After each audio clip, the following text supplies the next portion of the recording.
digital world.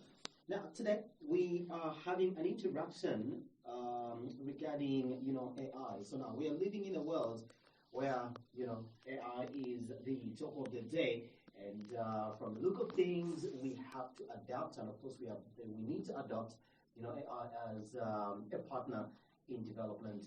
But just how important is AI in the world in this digital era, and of course how do you begin to adapt to this new tech that is actually hitting the market? That is a conversation that we're going to have for today. Okay, so do stick around, ladies and gentlemen, and of course let's have some great time together, and of course enjoy this particular conversation. Okay, and of course somebody is so keen on discovering ways in which life can be improved by using AI appropriately. If AI is utilized appropriately, it can definitely benefit a lot of people and of course change a lot of lives. But if it is used in a wrong way, it can actually ruin lives. That is a 50-50 kind of affair that we need to bear in mind.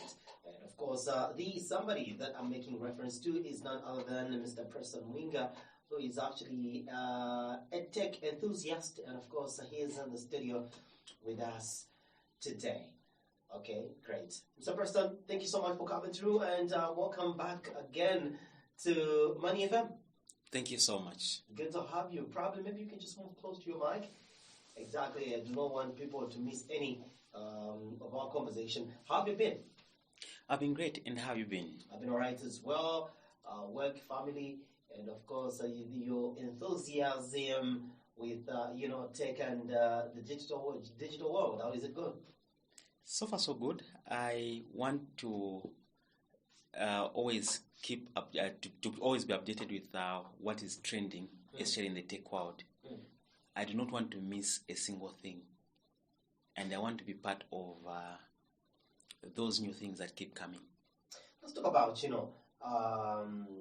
the era in which we have found ourselves in. We're living in a world where now AI is the talk of the day. Just as a country, how are we doing really in adapting to this new tech that is coming in? And probably for the sake of those who might not know it, AI, what is it exactly? All right, thank you. So AI is a science that deals with making machines to think humanly, act humanly, and behave humanly. So meaning, with the coming of AI, we'll see most of the works being automated. Most of the works that were being done by human beings can now be done by virtual machines, or even actual robots. Works that were taking time to be completed can now be done within few seconds because of the coming of AI. So the coming of AI has also brought mixed feelings, especially in Zambia, on whether to embrace it or not to embrace it.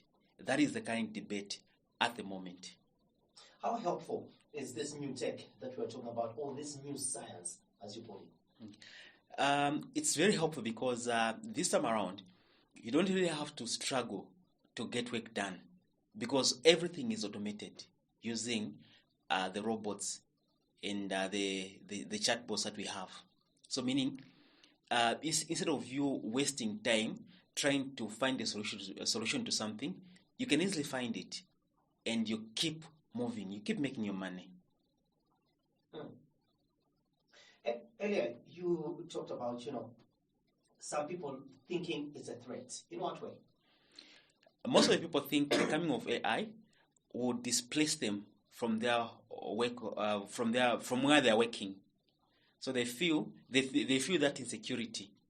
They believe companies will no longer see their relevance because they would rather use robots to do the works that they're actually doing. So because of that, they've become insecure with it. And that's the reason why some people have tended to hate it so much, because they feel it will take away their bread and butter. Is there truth in what you're saying? It is not true. AI might be there, but one thing that you have to know is that for AI to be able to do something, there must be a human being to automate it. There must be a human being that will tell it what to do. AI will never think of performing a particular task, but AI will depend on the input. So at the end of the day, we still remain key players in the world of AI. And so long as we use AI effectively, there will not be any job losses. Instead, we'll have more productivity than we did before. Interesting. So how do we exist together in the same environment with this new science, this new tech that you're talking about, AI, and of course humans? Because earlier you mentioned that AI is a science that is meant to think and of course behave like humans. So it's pretty much it's pretty much something that is capable of doing the work that human beings do, unless I beg to be corrected. Yes, it's supposed to do that. How we exist with AI, I'll respond using Sophia's response. For your information, Sophia is a tech robot that has been there for a good number of years. Sophia the robot has attended many interviews with renowned TV channels, radio stations worldwide. And one of the questions that Sophia was asked was, Sophia, what kind of the world would you want to see? And Sophia said, I want to see a world where robots and human beings can live together, can do things together, can coexist together. Okay? So my point is, we can still coexist with AI because we are partners. Let's say you want to write a report. If you start writing a report on your own, you might not be able to do something effectively. But with the help of AI, you are able to come up with something better. But again, it is you to tell AI what you really want. And how do you, for example, in the place of work or maybe academic, how do you make it effective? By not taking everything that AI gives you, but instead by taking a review at what you've been given by AI, and you also add your human input so that your work at the end of the day is human. Then that way we'll coexist in a good way. In hospitals, we just need AI. Who loves to see those queues? You get sick. We all get sick at times. You go to this particular hospital, you find that there are a lot of queues, and you're waiting for the card, for someone to give you a card so that you can be attended to by the medical personnel. It's time, and life is precious. But with the coming of AI, everything is automated. It will be able to take your information, and it's also able to do your body check and actually find out what is really wrong with you and simply just recommend to the doctor. Meaning, you won't have to spend more time at the hospital. Instead, you spend more time trying to think of how best you can recover, because AI would have actually automated the works faster. But that does not mean that the doctors will not do anything. AI simply helps them to keep things moving. Let's talk of banks today. Have you noted that banks have integrated the chatbots in their apps, or maybe on their apps? There's a chatbot. Abigail, I think apps should be using Abigail. So whenever you want to ask something, you ask Abby. Abby tells you what you really want to get. So that does not mean that those people that are working at the tills, at the bank, and everything have become irrelevant. They are coexisting with AI. So we can still coexist with AI. Interesting. So now, how is, aside from what you have mentioned, academically, how is AI really helping improve academics' performance of, students, for instance, in higher education? Thank you. I'll come back to the textbooks. How much does it cost for one to be able to buy a textbook today? The hard copies, those good textbooks won't be less than 1,000, 1,500. And the question is, how many of our Zambian children can manage to acquire that particular book. Only a few. Others are coming from remote areas. Others are coming from not privileged families. They are poor. You see? But with the coming of AI, it simply means that everyone is included. Something that you can find in a book that costs 1,500, you can actually find it on the internet, because AI will still give you the information that you want at that particular moment. If I want to find out something that has never been well documented, AI can give me a better report. So as students and pupils, they can also take advantage of AI, but to use it in a good way. For students and pupils, it is always important that whatsoever information that they get on AI is counter-verified. Because if they take it as a gospel truth, it might have some misinformation, because that is AI at the end of the day. So it is their duty to now counter-verify with other sources like YouTube. And if they've got access to the libraries, they try to verify the libraries with the information that AI is actually giving them. Before they can submit the particular work, either an assignment, a research work, they ensure that the work that AI has given them is gospel, is accurate. Otherwise, we may still have failure rate despite having AI at our fingertips. For some people, they feel, AI has somehow really made, a student a little bit lazy, because once they type the question, AI has practically written everything for them. All they need is just, copy and paste, and of course just add a few references, which could be true or not. True references or not. So don't you think there is more, damage that AI is doing, especially to the education sector, than the good? Not really. As one of the people in tech, and in trying to help those that are in academic, I try by all means to give them tools that can help them identify which work is from AI. And this is not to stand as a betrayal to the students and to the pupils, but to make them to work hard. You are in the academics yourself. Do you advise your students to use AI in their academic, research assignments and all that? I do, but in a good way. Okay. And how? Whatsoever that they are given in AI, they need to ensure that it is counter-verified, and they add their human inputs to it. If they submit the work that is coming from AI, I'm able to tell. And the work that is coming from AI is an automatic 0, because there is no thinking there.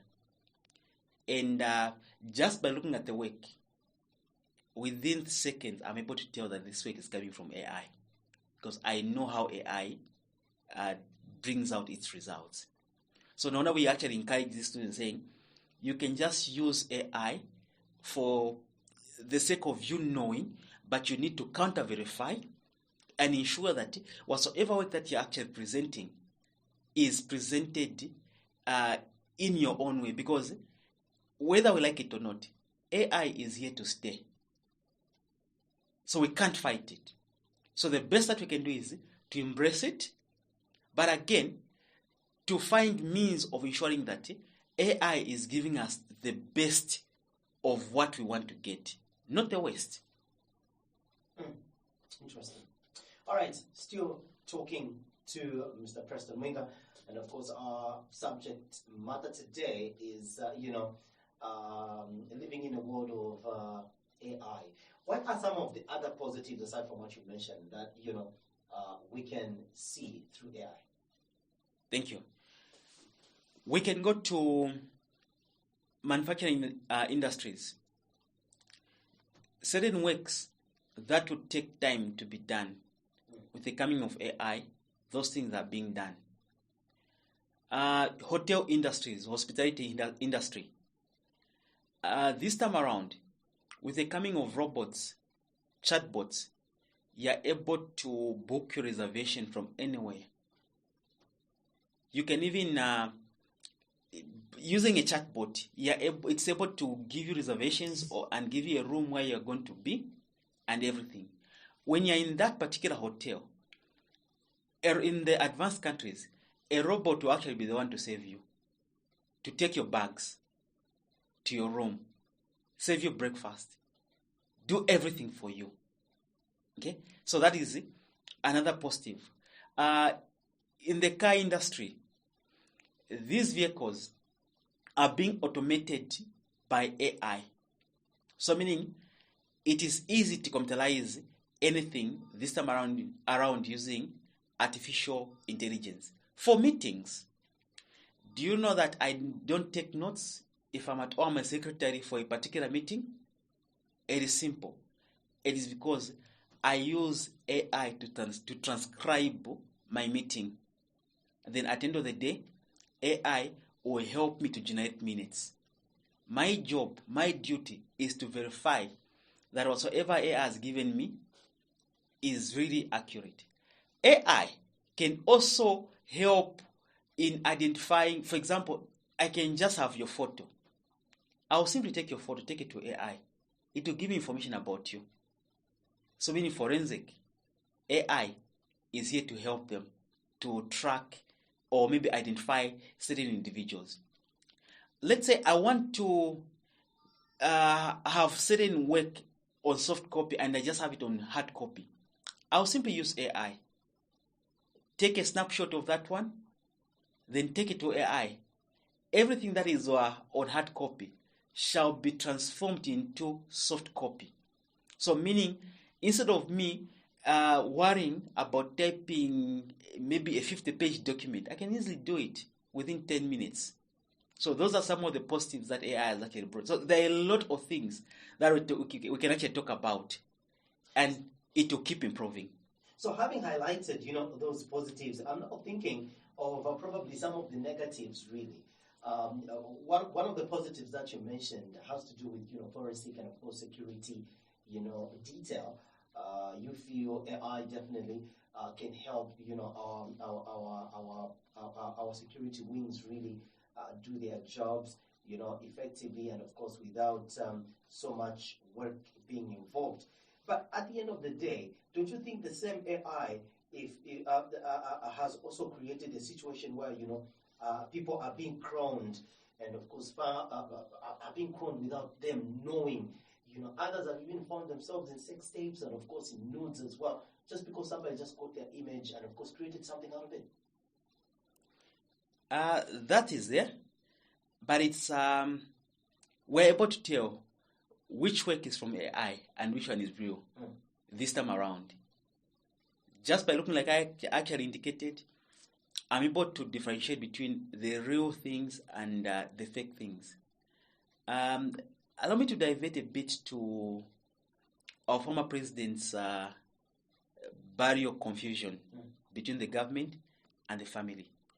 I've seen some clips on Facebook showing some protests in SA, saying South Africans were busy protesting, that they want the body back and everything. When I looked at that video, I smiled because I knew that was purely AI. So by looking, we're able to tell which work is AI and which one is real. So now I'm thinking, if at all that is the way in which we're going to use AI, don't you think it's bringing more damage than the good that we intend to see through it? No, not really. With more sensitization, people tend to use AI in a good way. With more sensitization, people will tend to learn that if you overuse AI, you might not actually be productive, but you might actually even lose the little thing that you actually have. Let's talk about, protecting our children from, bad exposure through AI. How do we protect our children, really, in this digital era? The first thing is letting our children know that AI is here to stay with us. When they understand that AI is not going anywhere, then we can pick it up from there. That's when we now start educating them on the do's and the don'ts and the hows of using AI. Then that way, will be able to train a good generation. Because whether we like it or not, AI is here to stay. So even if we go demonize AI to them, they'll still find it. If we don't teach them, then someone else with an evil mind, with a bad mindset, will tell them about AI, and they use it in a bad way. But if we pick it up from our homes, telling them, say, there's AI, and AI is actually here to stay, we give them all the positives of AI, and later the negatives of AI, they'll grow with it. Just like the way we've learned about Christianity. We've grown with it. We understand the good and the bads that the world has to offer. But we choose the right path because of how we've been trained. So training up someone will actually begin from where they're coming from. Interesting. And as a country, how far do you think we've gone in terms of embracing AI and, of course, utilizing AI in simplifying what we're doing? As a country, how far have we gone? How are we doing? I can simply give our country a 35%. Okay. Yeah, because not everyone is informed. Okay. We still have people. In fact, we still have the majority of people that do not know what AI is. Mm-hmm. And the majority of people that feel insecure with the coming of AI. But one thing that they don't know is companies are now putting AI as part of their strategic plans, saying maybe in the coming 1 year, 2 years, we should be able to implement this particular AI tool. Okay, but majority of people do not understand. So it's now our duty to ensure that everyone is informed with AI. Then we're going to have a good number, and we also have a good number of people using AI in a positive way. Interesting. You mentioned of a good number of people that are not understanding what AI is even all about. So where do we begin closing that gap of ignorance and lack of knowledge? Thank you. WhatsApp and Facebook have opened the door for us by including AI in our chats. You go to Facebook, they've added AI. You go to WhatsApp Business, they've added AI. You go to the normal WhatsApp, they've added AI. You go to Google, they've now added AI. So, and this time around, it's like everyone wants to have a smartphone. So the fact that they can own a smartphone, it also means that they can also be educated on AI. Then again, don't forget that not everyone knows how to read and write. So meaning AI now comes in to help someone from Shangombo who is elite, to help someone from Vobo who is elite. I'm not saying everyone coming from those areas are elite, but some people are elite. They can now be, what can I say?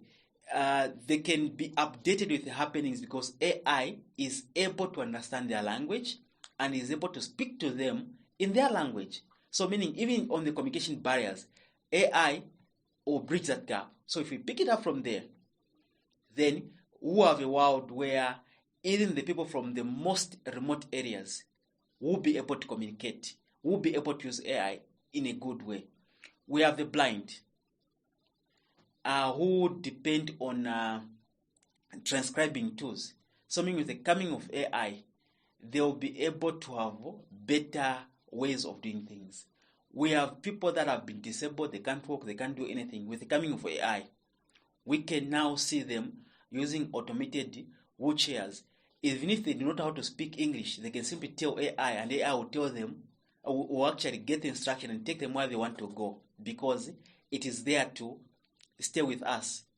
We have people that are deaf, but they can actually read.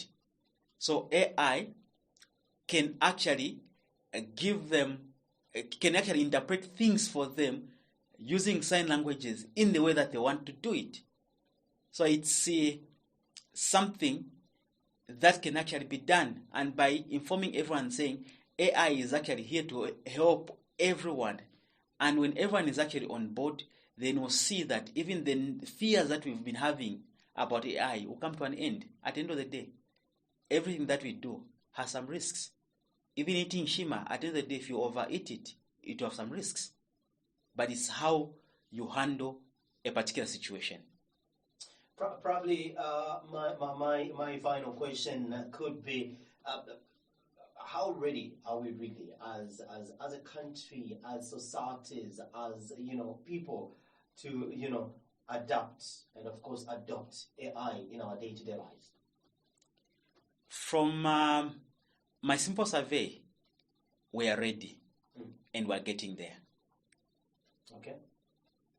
Zambia currently is battling with very bad network connections, internet connections. Our internet providers are not really helping. Every day on social media, Zambians are complaining about poor network, poor internet connections, depletion of data without even just putting it to use and so on and so forth. So with all these challenges in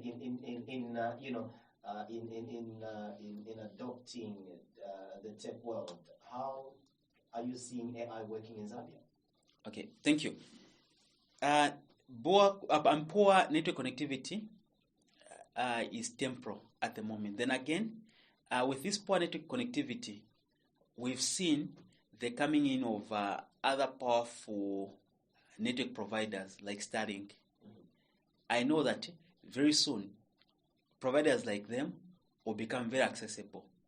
The reason why we have poor network is because we are depending on satellites. No, not satellites. We're depending on the cables, that is fiber, the Ethernet cables. But it is now time that we go the satellite way. So long as we have providers that will provide internet like Starlink, it simply means that everyone will stay updated because nothing can disturb internet from the sky. Those are satellites that we're using. But if we're using the normal ones, we know the fiber pole at this particular area fell, or no, this particular person bashed the pole. That's the reason why you don't have internet connectivity and so on. And sometimes maybe it can even be deliberate, so that people are not updated with particular information. But so long as we have problems, solutions will keep coming. And at the moment, Starlink is one of the solutions. And AI will be pushed with companies like Starlink. Well, Mr. President, thank you so much for obviously sharing that insight with us, and of course sharing that information with us.